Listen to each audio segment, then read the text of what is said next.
So how do you feel about the stand your ground? Oh, I couldn't care less about that kind of nonsense, about the stand your ground thing. Whatever you think is necessary and proper for your survival, nobody can judge you. So I played on the video, too. I did necessary and proper for probably about an hour. So that's basically the stand your ground thing. It's necessary and proper rule.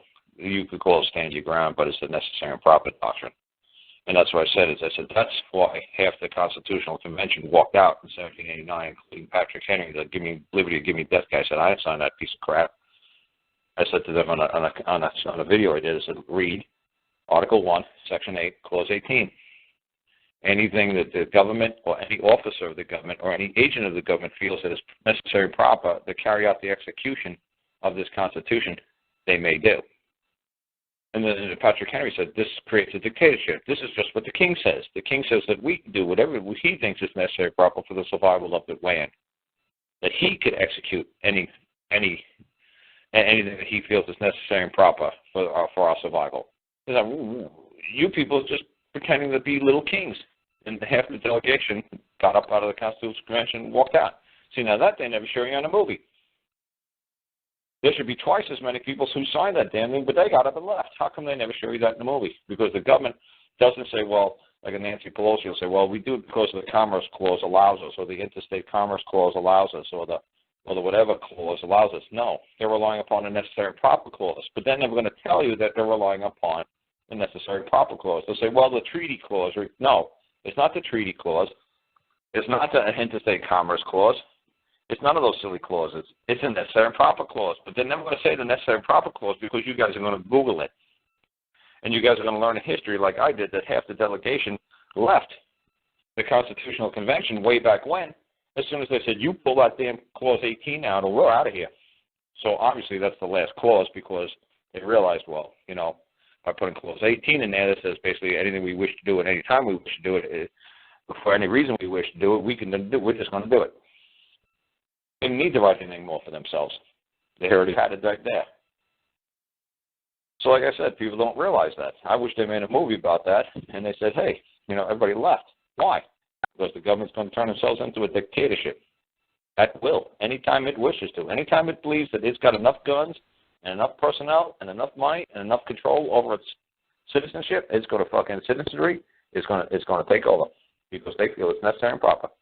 And that's what they walked out of the convention. They said, you know what, eventually the government's going to get so big, based upon this clause, that you people will be slaves. You people will be just a whole bunch of little kings running around. It's going to turn right back to merry old England.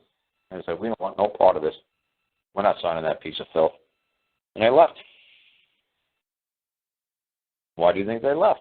Go study it. But like I said, that kind of stuff is hard to find.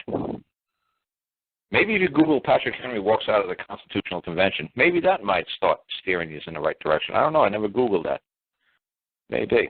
Or maybe why did Patrick Henry refuse to sign? Maybe that'll help teach you guys what I'm trying to say. Instead of just saying, well, call some crazy guy who just says all these silly shit. And say, oh, wow, man.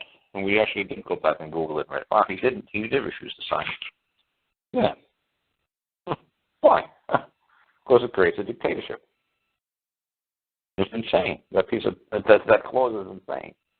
But that's the George Zimmerman excuse. He thought it was necessary and proper for his survival to do what he did. Necessary and proper for his survival. Just like the tale of the Minuet. I say about the sea captain who had a boat, had a ship. It was at one time a British commercial vessel, but it went into private hands, his hands, and then he had 3 people working, and they had to eat the cabin boy when that ship crashed and they were in a rowboat. When he went back to England, everybody in England wanted to string up the captain because that's a gruesome. Back then, that was like beyond gruesome. What do you mean you ate the cabin boy? It's like, well, you know, I apologized to his mom, and his mom was like leading the hang the captain fucking parade. But they said, no, he had to do what he thought was necessary and proper for the survival of. It was under his domestic authority. It was his rule. He got to choose what he wanted to do on his ship. And once you boarded his vessel, you were totally under his authority 100%. There's not a damn thing you can complain about it when you get back to somebody else's domestic authority. You can't say, hey, my husband just beat the crap out of me. Well, hey, what domestic authority were you under? His. Well, hey, there's nothing we can do about it. Well, hey, my husband just ate all my children. Oh, well, what do I tell you?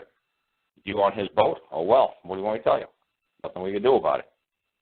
He said that's what was necessary and proper for everybody's survival. What do you want us to do about it? We weren't there. Dead men tell no tales. O.J. walked, and Zimmer walked. Dead men tell no tales. Pretty simple. You always see that in every fucking gangster movie. Hey, kill everybody. Kill everybody? Yeah, even the little everybody. Just no, dead men tell no tales. No way. They make movies about stuff like that, chasing little kids in an Amish community. Hey, that little boy witnessed it. I witnessed whatever it was with Harrison Ford.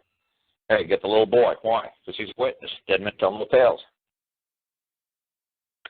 They have no third-party impartial witness. They have no case. Everybody knows that. It's an ancient, simple rule. So when a state's moving a case against you, obviously you become the petitioner because you're the witness to yourself.